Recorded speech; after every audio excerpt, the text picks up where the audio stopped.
Amigos míos, vamos a cambiar radicalmente de tema porque quiero hablar de algo que fíjate que cuando era muy pequeño fui al cine, vi un documental que hasta el día de hoy, de aquel instante me cambió la vida, que tiene que ver un documental con este autor que se llama Erich von Däniken, que él hizo una serie de trabajos de investigación donde él se hacía la pregunta si existían astronautas en la antigüedad. Y es por eso que en la portada de este libro, que uno de los tantos que ha escrito hasta el día de hoy, hace la comparación de una antigua, obviamente, escultura hecha por aborígenes, en donde claramente pareciera representar un traje moderno espacial. La pregunta que él se hacía: ¿vieron entonces un astronauta hace cientos, si no miles de años? Y si fue así, ¿dejaron alguna prueba, alguna existencia de que otras civilizaciones más avanzadas, hombres de futuro o derechamente alienígenas, estuvieron y convivieron un tiempo con nosotros? Es a partir de ese documental que yo vi un tema que es fascinante y que es un gran centro turístico hasta el día de hoy, que son las famosas líneas de Nazca. Son unas largas formaciones de complejos dibujos de animales, pistas de aterrizaje, una cantidad de cosas que tú no lo puedes creer. Ay, que aparecen como de la nada, que no se entiende de la cómo. nada, y que solamente pueden ser vistas desde el cielo. Vale decir que no tiene ningún sentido que el hombre primitivo las pudo haber hecho. Son perfectas, son simétricamente correctísimas y están unidas entre sí y cubren una gran cantidad de kilómetros. Salfa, y esto perdóname, pero eso tiene que ver que no hay explicación, porque hay gente que dice que las ha visto como que de un día para otro aparecieron en su terreno, en su... No, esos son los círculos de los maizales, que de alguna manera puede tener ya llegar a una relación con esto. Estos son dibujos permanentes, que son un número fijo. No se mueven porque están hechos sobre la piedra.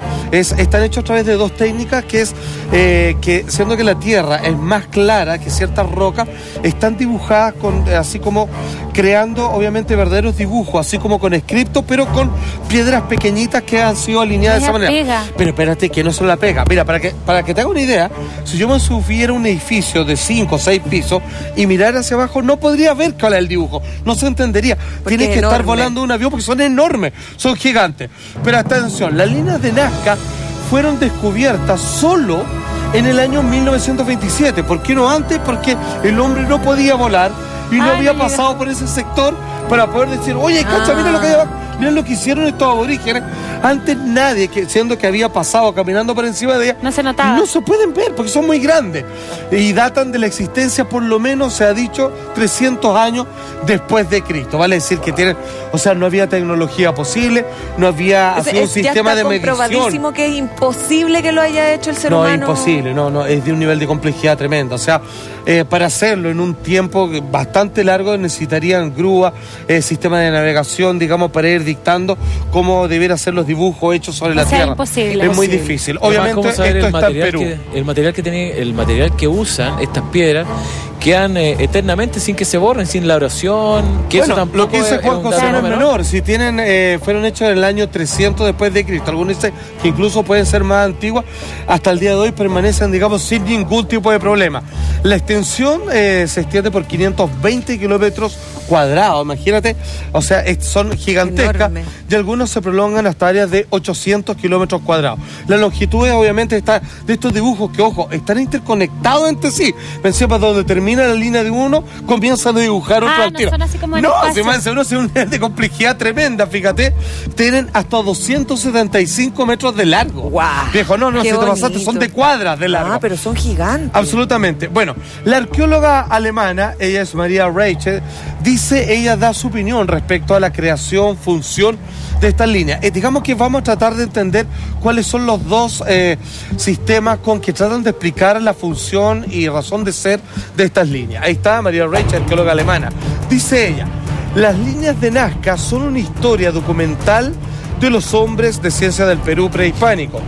O sea, obviamente como el hombre primitivo que juntaba el arte con la religión, trataban de dibujar lo que veían y eran reales manifiestos de cuál era su entorno y como de alguna manera entregarlo como una especie de regalo de documento para ellos mismos, aunque algunos dicen que era un regalo para los dioses que solo lo podían ver de arriba porque ellos estaban al tanto que volaban. En estos dibujos, se encuentra registrada una tradición científica en donde los antiguos peruanos desarrollaron un abecedario para anotar los más importantes acontecimientos astronómicos de aquellos días. O sea, si es que solo entendemos de que esto fue hecho por el hombre primitivo, obviamente que vivía en el Perú. Esa es la teoría de los arqueólogos. Cuando digo primitivo, digamos, ya había una cierta conciencia, había lenguaje y todo más, no eran absolutamente evolucionado, hombres de las cavernas, claro. pero claramente sin tecnología y sin niveles de complejidad arquitectónica para llevar algo esto que es tan complejo, pero ya sin el caso de que no quiere adosarle ninguna teoría extraterrestre o más esotérica, ya eran tremendamente complejas, que era para determinar ciertos grados de cambios de estaciones del año o obviamente como monumentos de características astronómicas, que ya solo en lo absolutamente científico, catedrático, racional es absolutamente fantástico. Pero hay un dato anecdótico que lo conversábamos la otra vez, que yo en algún momento lo leí, que aparte de encontrar estas figuras, que uno dice quién las hizo, bueno, se encontraron osamentas y cráneos alargados también. Entre otras ¿en razones, serio? es otra de las Sí. cosas inexplicables que se suman a estos datos. Pero mira, vamos viendo algunos de los dibujos más característicos que se encuentran en este desierto en Perú, que es obviamente uno de los grandes centros turísticos naturales, por favor. Primero tenemos el de un mono. Mira el nivel de complejidad como está hecho. Y como te decía, que la cola, mira, son gigantes. Y donde termina uno, así como donde está la base de la cola, sigue otra línea, y algunas son con ángulos de 90 grados, pero perfecto, como te puedes dar cuenta. Hecho. Súper Súper bien hecho. impactante también. Absolutamente. Salva, y aquí se supone que hay un mensaje, o sea, hay alguna teoría. Se ha descifrado. Mira, claro, hay dos teorías principales. Una que son las formas de animales que van apareciendo según van cambiando las estaciones, pero otros dicen también que es como una especie de rito, de monumento al agua, que tanto escasea en ese lugar y que cuando se provoca esa turbiedad en el aire, cuando hay calor, han visto en el fondo de la carretera que se ve como empañado, Sí. que dicen que se mete esa turbiedad dentro de los dibujos y pareciera como que se llenaran de agua. Pero es una teoría, a mí me parece, un poco demasiado rebuscada para el nivel de complejidad de dirigir estas cosas. Atención, uno de los que más llama, obviamente, digamos, el nivel de estudio, más llama la atención del arqueólogo, es el siguiente, que es el de la araña. El que vimos tiene 135 metros de largo, ni más ni menos, es muy Gigante. complejo. Wow. Atención con esa araña, si tú la divides por la mitad, Es simétrica, perfecta. claro. Y no es una araña con unas patas al peo, tiesa, no. Tiene una curvatura que una va, en términos de oleaje, va recreando y va permitiendo el segundo dibujo de la pata que está más afuera. Obviamente lo que estamos viendo es un triunfo del diseño del hombre antiguo. Obviamente eso es tremendamente grande, tiene 46 metros de largo, pero por favor, si bien más pequeño que el anterior, el nivel de complejidad y simetría, insisto, si La tú perfección partieras que tiene. eso por la mitad, digamos, Eso. es como si lo hubieran hecho O sea, con casi eso pasa- con un espejo. Pasa claro. como lo mismo que pasa cuando te preguntas cómo hicieron las pirámides, no sé, Sí. Machu Picchu. Por supuesto, que obviamente terminan dando con una explicación que es racional, pero que, perdón la expresión, pero el nivel de paja Pero para es casi hacerlo, imposible, para claro. hacerlo con esa explicación, que es lo único que sacó más lo racional, viejo, tú decís, ¿para qué se dan la lata? O sea, es como de ir a buscar piedras que estaban en otro país para chantarla acá, y que para encima tienen, obviamente, como decían, de características astronómicas, están de alguna manera... ¿cómo decirlo? Están conectadas, digamos, con ciertos astros y Y todo el lo nivel demás. de perfección yo encuentro que Sí. una Es cuestión increíble, que no- la más perfecta, la más compleja. Incluso a mi señora le compré unos aritos de eso cuando fui al tour de Nazca. Eran los siguientes: mira este pájaro, aquí sí que se descuadraron los antiguos peruanos. Mira, vamos, por favor, gracias. Ahí Ah, está el sí. colibrí. Bueno, un este es muy pájaro. conocida. Exactamente, mira, viejo, eso te pasaste. Obviamente, aquí, obviamente, 300 metros de largo. 300. 300, el mono, Eso. que era gigante, eran 154, y obviamente a 354 metros de ancho. ¿Cachai? Que tiene la forma muy compleja, el dibujo tremendo y una vez más tremendamente simétrico, sin ser igual de un lado a otro. Tiene un grado de perfección y proporción que desafía, digamos, todo tipo de estructura, diseño, y para la época, obviamente, Pero encuentro no hay que nada igual que es decir. súper, cuesta convencerse o decir sí, en realidad esta teoría es la que yo me quedo. Encuentro Pero- que están como el nivel de perfección, la cantidad de años, Que- alguna una- función tiene que haber tenido esto, no Una puedo pregunta, Salfa, que No, tiene que increíble. ver mucho con lo que dice la Maca. Cuando tú hiciste el tour, ¿qué te dicen cuando tú haces el tour? ¿Cuál es la Claro. explicación que ellos dan? ¿Cuál es la historia que ellos cuentan? Sé que te cuentan las dos versiones.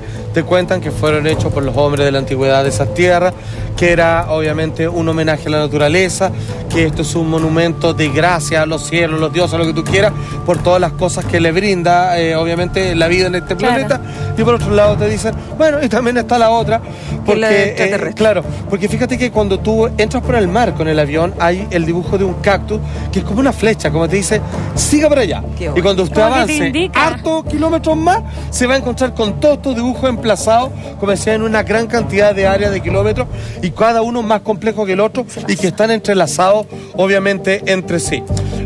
Obviamente, por favor, una de las teorías que ya vimos gran parte de los dibujos más característicos, y obviamente, fíjate que una de las que llama más la atención, que ya la vamos a ver, son las pistas de aterrizaje.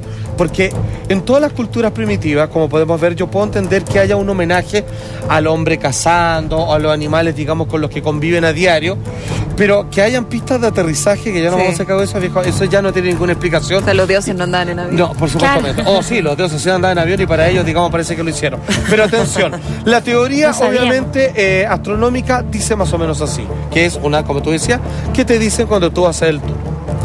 El calendario, obviamente, astronómico, que hay parte de los mapas de constelaciones, vale decir, en las estrellas ellos también podían ver una serie de dibujos interconectando los puntos que de alguna manera de forma natural hacían las estrellas, lugar de rituales religiosos también, obviamente, como conmemoración, como las ruinas de Stonehenge, etcétera, etcétera. Mensajes de extraterrestres, por supuesto, que era de alguna manera decir, viejo, aquí hace mucho tiempo nos posamos y si quieren darse una vuelta, digamos, este es nuestro, obviamente, una de nuestras tantas bases. Y como decía, creo que para mí es la que de alguna manera no deja duda de que esto, ¿por qué lo hicieron? Son pistas larguísimas, al igual que tú lo ves, como los videos que estábamos observando recién, es igual que ver un aeropuerto moderno desde el cielo cuando tú vas llegando en un avión. Se entrecruzan, tienen ciertos tramos y terminan en risco, en precipicio. Vale decir que claramente están hechos como para aterrizar o para llegar, pero que no tienen ninguna función. O sea, están, digamos, a la orilla. No es para transportar cosas. Si nos quedamos con la teoría de que el hombre antiguo hizo todos estos animales, ¿cierto?, en dibujo para llevar un homenaje a la naturaleza, bien, pasa, es lógico, es racional. Sí. Pero esas pistas de aterrizaje que no sirven para llevar nada de un punto a otro, que es por donde se emplazan, pero sí que desde el cielo se entiende que están cruzadas y tienen como hangares, como estaciones de acá y todo lo demás. Pareciera que fueran hechos para aviones de la antigüedad. Mira, ahí estoy viendo las fotos, son esas. Esa es una de 20 que deben haber. Mira, y termina donde se acaba la Tierra y llega hasta mitad de camino. O sea, que estos tipos hayan aplanado la Tierra, seguramente la única explicación racional, probable, plausible, es que ellos llevaban algo de ahí hasta allá y necesitaban un camino más parejito. Pero están en mitad de la nada. Claro. O sea, ¿para qué le hicieron? No están hechos por ser humano. Claro, otros dibujos más, te entiendo. Pero además tienen una anchura tal que es más difícil hacer esas pistas que los propios dibujos, porque tenían que empezar a barrer todo el terreno y hacer esa operación. Y como decía Juan José, eso, la cantidad de cientos de años que tiene, y así no han sido alterados. Nadie las cuida, nadie que les pasa una escoba, ni mucho menos. Cuando fueron descubiertos a fines de los años 20, las vieron tal cual como la estamos viendo ahora. Estaban hechos para perdurar en el tiempo y obviamente cargada de y para misterio. Que nada las deteriorara. O sea, absolutamente, están bien hechas. Oye, y otro dato que no es menor, fíjate que en ese lugar, en Perú, es el resumen más perfecto de la Tierra de todos los minerales que existen en nuestro planeta, incluido el oro. De hecho, mira, esa es cuando tú vienes del mar, ves ese cactus y es como una flecha. Ese está separado, está muy lejos de todos los demás. No está conectado con el resto. Y es como que está diciendo, esta duna, cuando tú ves esto, sigue para allá, porque para allá están los dibujos. Es como casi como, sigue la flecha. Bueno, lo que les decía, si es que extraterrestres hubieran llegado a la Tierra y hubieran dicho, ¿qué lugar de este planeta que acabamos de encontrar resume en términos de minerales? ¿Es el más rico y que contiene más o menos todo lo que necesitamos? Es ese lugar en la Tierra. Sí. Y eso ya no podemos decir que los orígenes podían estar al tanto de eso. No, que los antiguos hombres del Perú sabían que ahí había, obviamente, desde cobre, oro, etcétera, etcétera. Y por último, yo le había mostrado el hombre que fue el primero en de alguna manera crear documentales de investigación con teoría extraterrestre, Erich von Däniken, y esta es la teoría que él propone así, a gol, así de boca de jarro, para este verdadero misterio. Erich von Däniken, obviamente escritor suizo que tiene muchos libros respecto a teorías de extraterrestres ancestrales, dice: en época antigua la zona de Nazca fue escenario de visitas extraterrestres que se encontraban realizando viajes interplanetarios. Las líneas se construyeron precisamente como pistas de aterrizaje para las naves alienígenas, que realizaron civilizaciones antiguas para que los dioses volverán a honrarlos con su visita, luego de que estos misteriosos visitantes partieran sin haber vuelto jamás. Pero atención, que la cosa no termina ahí, porque si nosotros tenemos que resumir, cuando todos aquellos que tienen ideas culturales antiguas de que los dioses bajaron desde los propios peruanos hasta los bolivianos también en el lago Tiquitaca, o los propios mayas, siempre cuando se despidieron estos seres, estos dioses, siempre le decían, pero algún día vamos a volver y vamos a cachar hasta dónde han llegado. Bueno, si un día vuelven y se encuentran con esto, yo no sé si van a estar muy orgullosos de nosotros y capaz que desean aniquilarlo, o quizás no, y nos vemos las caras y nos estrechamos la mano. Pero eso eran las líneas de Nazca. Si usted quiere saber más, pásese una vueltita por este libro, La respuesta de los dioses, de Erich von Däniken. Obviamente, ahí está, ahí están todos los misterios, está todo especificado.